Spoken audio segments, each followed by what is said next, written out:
Vjerojatno si vidio u novinama, na internetu da je moj prijatelj Pero istetovirao tvoju sliku. Jesi to vidio? A vidio sam to, tog sam dečka vidio. Upoznao si ga? Nisam, ali sam vidio na Instagramu da je istetovirao, mislim ono. I to u prirodnoj veličini? Da, je lijepo stvar. Znači ti mu ležiš tu i ovako su ti noge svrkane oko njega. O, dobro, odlično. Šta bi rekao tome?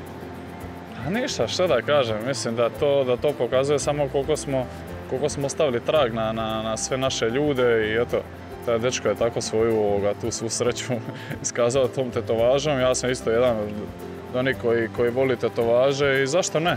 Ako nešto ti je ostalo tako upečatljivo, zašto to nastaviti na svoje tijelo i da te uvijek podsjeća i da si na kraju krajeva ponosan s tim, jel? Ali mislim da nije dobro imati cijela leđa jer boli nekad kralježnica i ne, ja to ne bi nikad htio. Primijetio sam dok smo pričali da imaš tu, evo, Mario. Da. Samo digni da vidi kamera.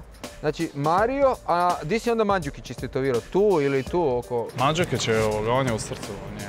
A ne, ali čekaj, to je Mario po Mandžukiću ili? Mario je brat. Mario mi je brat, ali Mandžukić on je u srcu.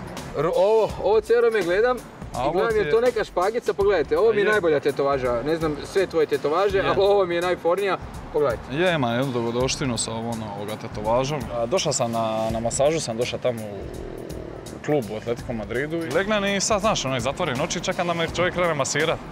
U jednom trenu osjetim da on struže, razumiš? On struže, on hoće. On je htio skinuti. I on je meni htio skinuti ovu narukvicu.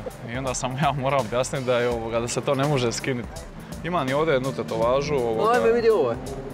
Ovo ti je, više ovo... Srce. Ovo ti je trebalo ispast srce, ali ovo je neki kao Jel to vidi kamera uopće doma? Rog, kao neki, šta ja znam, nešto. Ali nije srce.